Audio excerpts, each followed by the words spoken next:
So, good afternoon. How are you today? It's a little cool today. The temperature, according to Thomas Jefferson, is 57 degrees. The humidity is 41, and the wind is at 15. And it was really blowing just a few minutes ago, but I was not protected by my line of trees as I am here, as you can see. So what's going on? Welcome to the Fun Factory, formerly known as the United States government, in which principles found in the Constitution and the law were what we abided by, now replaced by chaos, impulse, nonsensical decisions. Okay, now you may feel that that's true, but let me put some meat on the bones. First, let's start with some happy news, which is unhappy for Rudy Giuliani, former mayor of New York, former colleague of yours truly when we were both prosecutors together in the Southern District. Sold him my apartment on the East Side, which worked out great for both of us. Saw him time to time before he entered his crazy phase, because his whole career apparently was aimed at becoming president. When he didn't, he dried out, if you will, at Mar-a-Lardo, and with our incoming president-elect, Mr. Trump. But Rudy's not doing as well as Trump right now, in this sense. He was in court, and he was whining, and he was saying that the judge was against him, and the judge said, "Where is the 1980 Mercedes-Benz convertible?" And Rudy hemmed and hawed and so forth, and finally the judge said, look, either you're going to represent yourself or your lawyers are going to represent you, because obviously it was unworkable. When you represent yourself, that's called going pro se on behalf of yourself. And while some say you should never do that, Roy Cohn, who was one of Trump's tutors, if you will, he in fact did defend himself in court and get acquittals. Now, he had exceptional skill in his evil way, but that's his story, and that's where he is. Now, we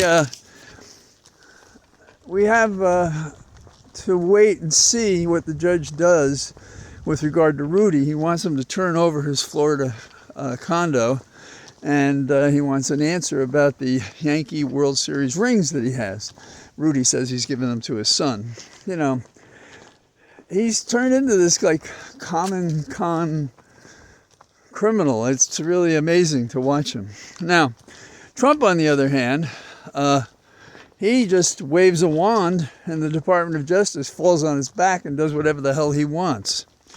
The reference I'm making is to two federal prosecutions. One in D.C. Before Judge Chutkan for Trump interfering in the election and trying to basically overthrow the government and change the result of the election so that he won in 2020 rather than who did actually win, Biden. The second case is an appeal in Florida in which the judge, whom I've referred to as Judge Loose Cannon, she basically said, the way you appointed him, it's not valid, throwing out the whole thing. And there was an appeal. Now, the not-so-special assistant counsel, not-so-special assistant counsel Smith, he made motions to dismiss the D.C. prosecution and to remove the case in the Court of Appeals having to do with whether or not the case was valid and should go forward. Now, I think a question is this the beginning of Big Brother Trump? Is this the mimicry of the 1984 dystopic novel by Orwell? Yeah, I think it is. And, you know, the position of the Department of Justice is, if you can win an election, even though while there are prosecutions pending against you for overthrowing the government and compromising top secret documents, we'll dismiss those and we won't prosecute them. Now, it just takes your breath away to imagine how far above the law you are when you can do that. And the so-called Justice Department says that's the law. It talks to their Solicitor General, and the Solicitor General says, oh yeah, no, we have to dismiss it now that this character has won an election. And we're ignoring the fact that at the heart of the performance of a president is for a person to do the opposite of these things. Indeed, the grand juries found that was the case in two general instances, the one in D.C. and the one in Florida. But this leaves Trump undaunted because he has resolve and persists. And we have nothing but cowards in the Department of Justice. Jesus, our nation relies on these people and they run for the hills? What kind of nonsense is that? And we have experts on the air holding our hands, explaining to us why this makes sense. You don't have to be a lawyer to know this is wrong. And somebody today said to me that they weren't a lawyer, but this didn't seem right to them. And I wrote back and I said, you don't have to be a carpenter to know the table is crooked, and that's where we are. If we can believe the guidelines of the Justice Department provide that a president, even in his unofficial capacity, doing things that no president should do, can be still the president and not be punished for that, that's a mind-boggling idea. But that's what they want. And so they say that we have to support the dismissal and his crimes must be ignored. How about that? And there are going to be manifestations of this as we go along. And we should not lose our path to do what's right and just, and to argue for it, and to criticize people whom you would hope to respect by the positions they hold, that is, the offices they hold.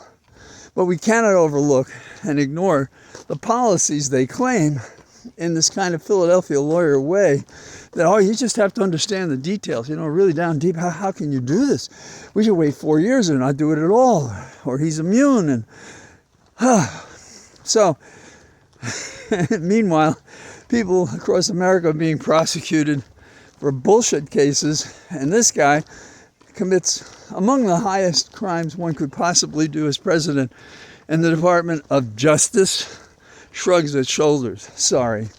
We went from Barr, who was bought, owned, and paid for by Trump, and then we went to a guy that we thought was going to be independent and good, a judge who might have been on the Supreme Court, is going to head up the Justice Department. Well, he hasn't. What he's done is he's muffled the roar against misconduct by a former president. He's failed us. He's opened investigations against the president's son, that is Biden's son, and not been equally interested in doing anything about Trump. How do you figure that? So I think we're going to see other things play out this way, and we have to talk the truth. We can't have these hand-holding experts say, oh, don't worry, this makes a lot of sense because if we didn't do this, that would happen and the other thing would happen. These guys are great at the hypotheticals, but how about seizing the bull by the horns and wrestling this bastard to the ground?